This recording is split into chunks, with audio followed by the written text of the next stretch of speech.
Olá, historiador, e olá você que gosta de história.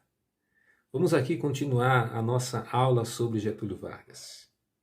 Quero lembrar que no vídeo anterior nós fizemos uma síntese das últimas aulas de História do Centro de Mídia sobre a Velha República e chegamos até o início da Era Vargas. Era porque foi um período muito longo, foram 15 anos consecutivos no poder. Nenhum presidente conseguiu esse feito. Por isso a Era Vargas. E nós já demos início sobre esse período e vamos continuar essa conversa aqui. Eu quero que você acompanhe comigo essa história e tente aprender tudo o que for possível. E depois, se tiver dúvidas, só é colocar lá no Classroom ou então no meu WhatsApp e a gente vai procurar responder ou sanar as suas dúvidas.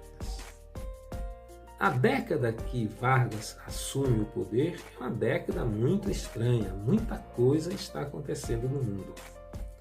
Lembre-se que em 1929 existe a quebra da Bolsa de Valores lá nos Estados Unidos. Os Estados Unidos, naquela época, já era uma grande potência e negociava com o mundo inteiro, especialmente no Brasil. Aqui o produto principal era o café. E agora quem ia comprar o café? Vargas, que havia assumido o poder dando um golpe nesses fazendeiros, nesses coronéis, agora ele faz um afago. Só que o afago não era de graça. Era porque Vargas precisava dos estados ou das províncias na época para governar o país. E então ele compra todo o café desses cafeicultores, desses coronéis, e manda queimar para eles não perderem preço. Eles ganham dinheiro porque o governo compra e o povo vai continuar comprando café a eles. Então, Vargas ele começa a conciliar as coisas, mas nem tudo é conciliação. Porque uma das coisas que ele faz para não ter nenhum desses resquícios do passado no seu governo é mudar os presidentes dos estados, porque os governos eram chamados de estados, naquela época era província. E ele tira todos os governos e coloca homens de sua confiança e chama esses homens de interventores.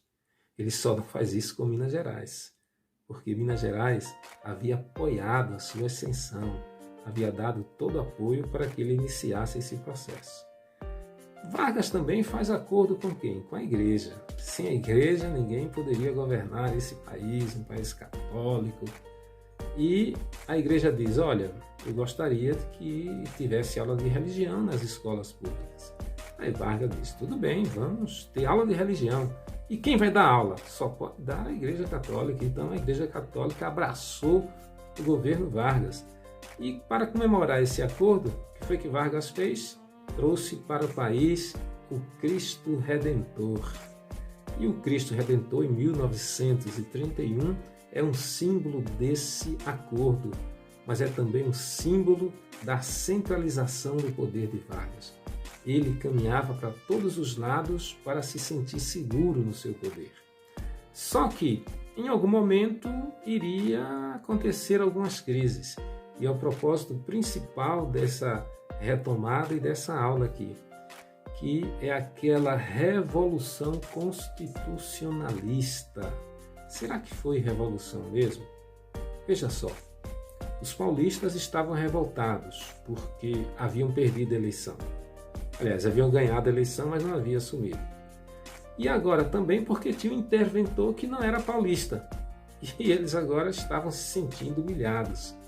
E eles criaram um partido para iniciar essa oposição. Em 13 de maio de 1932, eles criaram o Partido Popular Paulista.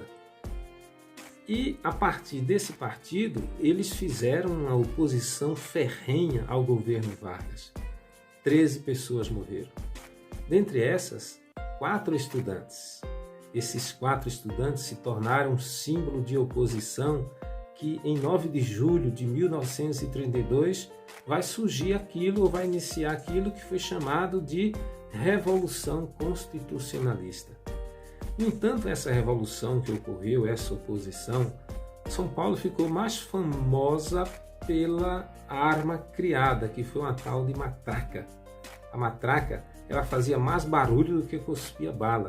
E é por isso que hoje se chama a pessoa que fala muito, você fala como uma matraca. Mas, quanto ao mais, nada pôde fazer ao governo. O governo esmagou e ganhou aquela guerra. A questão é a seguinte: se o governo ganhou a guerra, por que é chamada de revolução? Lembre-se, Vargas, ele era conciliador. Ele não queria passar como vencedor de uma batalha. O que foi que ele fez? Primeiro, pagou todas as despesas que São Paulo teve com a guerra. As pessoas acharam estranho, mas ele não queria uma vitória física, ele queria uma vitória política. Outra coisa, ele atendeu os interesses de São Paulo. Lembre-se que São Paulo não queria um interventor de outro estado. Ele colocou um interventor paulista, mas era interventor, era alguém da sua confiança, mas atendeu os interesses de São Paulo. Na Constituição que veio assumir, ele também atendeu os interesses de São Paulo. Ele precisava de São Paulo para governar o país, e por isso ele não queria que aquilo fosse visto como uma vitória do governo, mas um momento político para ele centralizar-se mais ainda como ditador. Mas a história chama de revolução. E você, o que é que chama? Eu deixo essa pergunta para você, porque é por meio das perguntas que a gente aprende. E aqui é o canal Aprendendo com a História.